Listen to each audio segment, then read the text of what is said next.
Gentlelady yields. I now recognize myself for 5 minutes. Mr.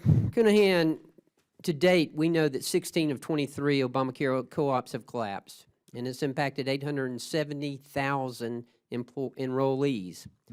That's including the Land of Lincoln Co-op of Illinois, which announced just yesterday that it will close after only 3 years of operation, leaving 50,000 enrollees without insurance. What's more troubling than that, perhaps, is that CMS loaned nearly $1.5 billion to these failed co-ops, despite the administration's projection that the program would lose a significant amount of taxpayers' dollars. Over 40% predicted to never be repaid. That's a lot of taxpayer dollars. I think you would agree with that. A lot of taxpayers' dollars casually thrown away to prop up yet another failed facet of Obamacare. Mr. Cunahan, I'm concerned that despite the previous oversight hearings that we've had and on the failing co-ops and the staggering amount of taxpayer dollars that are at risk, that CMS still has yet to come up with a plan or a process for recouping the loans lost by these co-ops. Yeah. So am I right? I mean, tell me I'm wrong. Yeah. Do you have a plan to recoup the money? we have a specific process for recoupment of monies.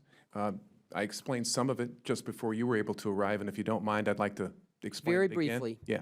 So fundamentally, this is a matter of making sure that claim runouts are finally resolved and paid, and administrative expenses to vendors are paid. Monies left over from that are typically the best ways for us to recover money.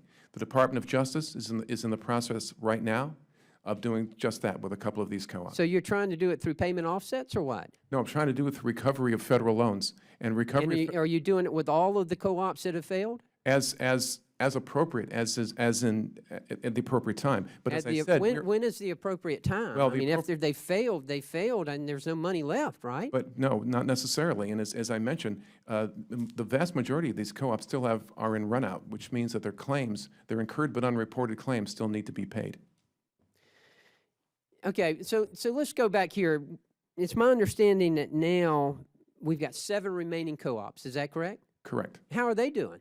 From my understanding, they're not doing well at all, that they're in very similar situations and that they're set to fail. Sir, these are small businesses. They're small businesses in the health insurance business. This can very much depend on a month-by-month basis.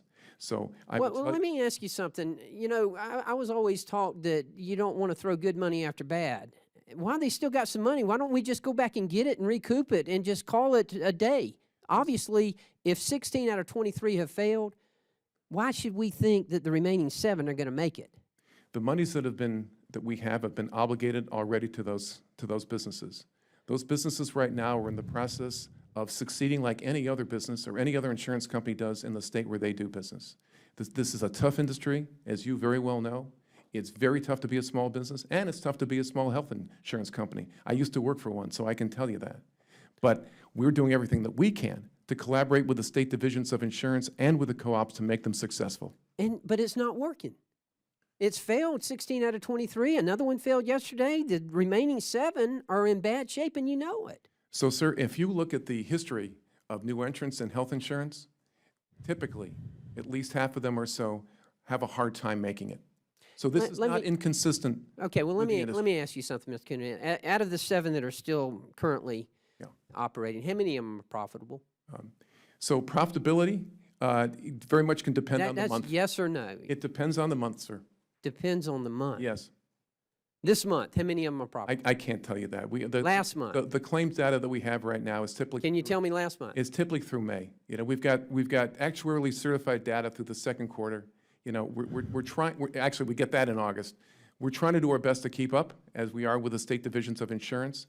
But when you're a small carrier like this, it very much depends on the claims you get for that month. Mr. Cunahan, this looks like a total failure.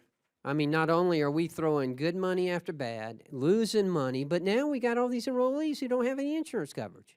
Well, so can I give you another perspective on that? So please. Another perspective on that is that because of these co-ops, we've been able to give people more choice. Because of the co-ops, we've been able to enhance competition in these states. Because of these co-ops, we've been able to innovate. Many of these new co-ops have come up with new care management models that are being replicated by some of their larger competitors. So there's been all sorts of dynamics. If I were one of their larger competitors, I wouldn't copy anything they've done. They failed. But sir, There's a variety of different reasons that lead to the expenses in a health insurance company. Care management models are things that can help migrate between sizes of firms and profitability of firms. So I'm giving you 3 examples of where they've added specific value. Okay. If there is a silver lining, perhaps you've just described it. I fail to believe that. Nevertheless, let's shift gears for 1 second, okay? Let's talk about, we know the co-ops are not the only entities that are struggling under Obamacare. United Health has pulled out of a number of markets, abandoned a number of exchanges due to profit concerns. If the nation's largest insurers can't assume the risk and burdens of Obamacare, why should we believe that anyone can? Well, if I could just give you some examples for that, because Please, very quickly. Okay, I got a deep history in this industry. Often, insurers that came into this market were making some assumptions about the utilization and the morbidity of the new enrollees. What we're finding is some of those assumptions and old care management tools have been less appropriate to this new population than those that innovated and created new ones. And so many right now, issuers are retooling based on looking at new models. Okay, all right, I need to finish up. I'm sorry, Mr. Coonan, out of all due respect, sir, they're failing, they're losing money, the patients aren't being covered, their premiums are going up. It looks to me like it's a total failure. So, I've got a closing statement I want to make. Okay.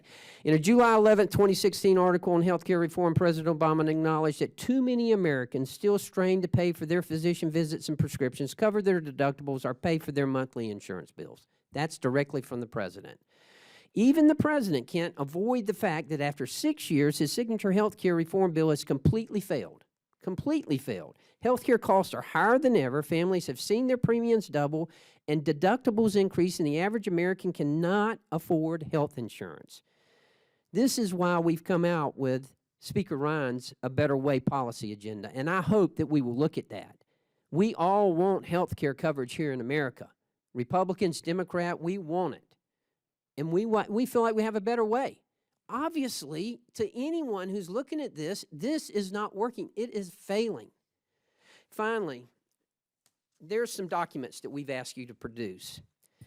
On November 20th, December 23rd, May 18th, we sent letters, and on February 17th, we sent a subpoena to Secretary Burwell. Are you familiar with this? I am familiar with the requests, yes. Have you been asked to collect any of the material? Sir, a couple of things. One is, I know that we've already sent thousands of pages in response. Number 2 is, to the extent that there are requested documents that are confidential, that could put any of these businesses at risk. And again, I thought it was a subpoena we sent. We've made those available in camera. They remain that way, but we can't have those divulged publicly, or those businesses. Mr. Coonan, if we agree on anything on this committee, Democrats, Republicans, Independents, or whoever, it is that y'all need to pay attention. And when we ask you something, we expect for you to get it to us. I don't think you'll find anyone who disagrees with that. That's understood. But we have a fiduciary responsibility to these firms, as I'm sure you can appreciate. I can appreciate that, but you have an even greater responsibility to this committee and to answering to the people who have been elected to represent the American citizens. All right, that's all.